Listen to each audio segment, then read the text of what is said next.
Hello, my name is David, welcome back to my YouTube channel. So, if you're wondering what kind of video this is, maybe you should read the title.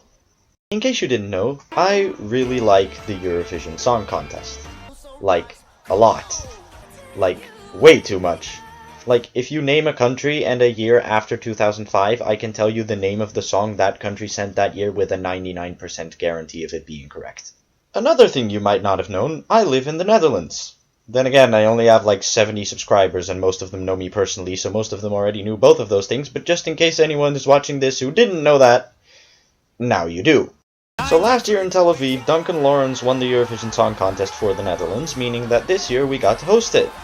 A lot of work got put into this. It was decided that Rotterdam would be the host city. The hosts themselves were also chosen to be Jan Smit, Chantal Janse and Etcilia Rombly, and eventually each of the 41 participating countries had chosen a song to send, either through internal selection or a national final, with Russia being the last country to release their song. Everything was ready for the contest to be held in May. Or so it seemed. As you have probably heard, there is currently a slightly massive issue going around the world called the coronavirus, or COVID-19, depending on how fancy you feel. It started in China and is currently all over the world, causing several countries to lock down or take extensive measures to stop the virus from spreading further than it already has. So, with these conditions, does holding a massive singing event involving 41 different countries and millions of people to watch it sound like a good idea? The European Broadcasting Union EBU didn't think so, and after trying to come up with alternative ways of making the contest happen, they ultimately decided to cancel the contest for 2020 and to hold it in 2021 instead. Now, personally, I would have been absolutely fine with this if they had just held the contest with all of the songs that were planned for this year.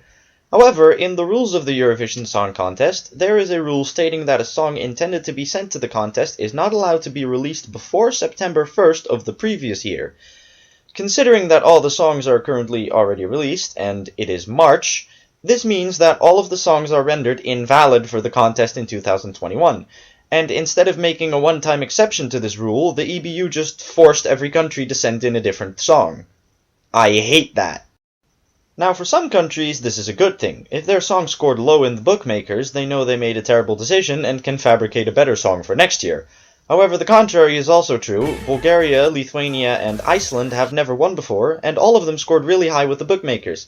This year could have been the first victory for one of these countries. Forcing them to make a new song is probably going to result in all of these countries sending garbage, and then Sweden is going to win for the third time in 10 years. Nobody wants that.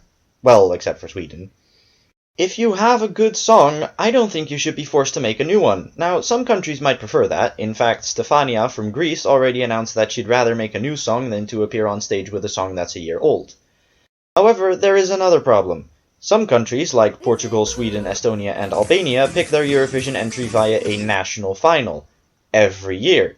This means that the winner for next year could be a completely different artist. How stupid is that?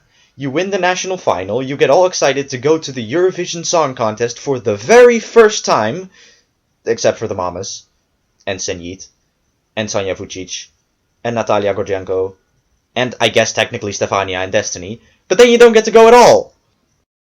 Thankfully, 10 countries have already announced that their artist for 2021 will be the same as this year.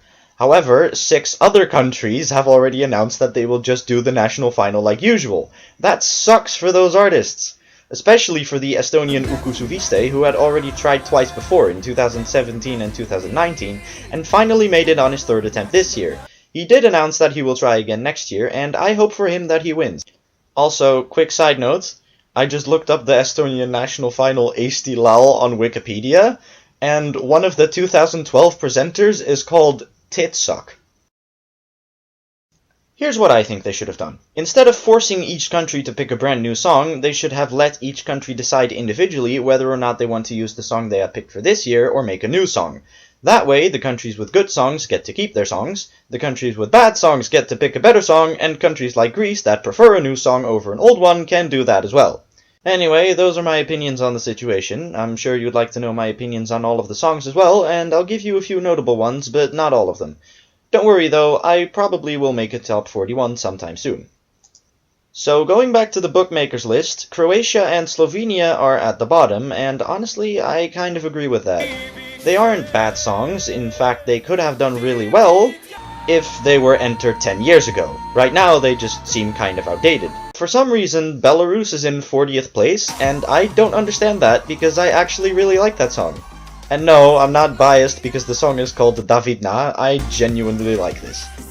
I genuinely like this, and I also can't speak. Then above those three is Estonia, which I feel gets a lot of undeserved hate. I think everyone is just angry because they think that Jakub Tuisk should have won the national final, and he should have, but Ukusuvista's song is not at all bad. It was my number 2 after the national final, behind Jakub Tuisk, and it was also my number 2 before the national final. Not behind Jakub Tuisk though, I hadn't fully heard that one yet. My favorite was actually Ping Pong, but the live version was...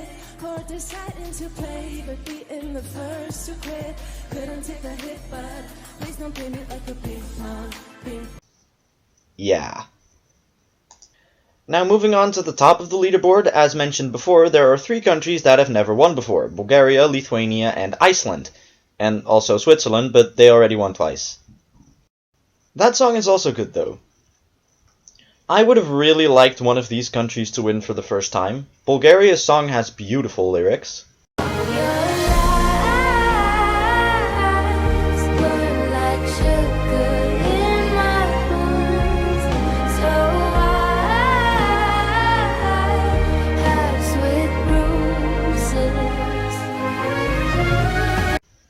Lithuania's song has a memorable dance.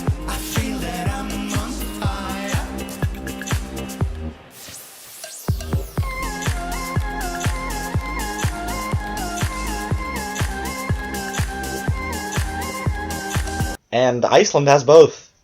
Baby, I can't wait to know.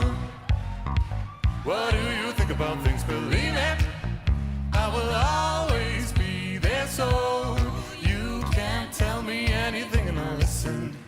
Well, those are all of my opinions for now. The rest will be in my top 41 video, whenever that will come out. So please like the video if you liked the video. If you didn't like the video, then give it a dislike, because that's what the dislike button is for. Leave a comment saying what your favorite song was from the Eurovision Song Contest this year, and subscribe if you want to be notified as soon as my top 41 video gets released, which I don't know when that's gonna happen. So, see you then. Goodbye. Thankfully, 10 countries... fuck.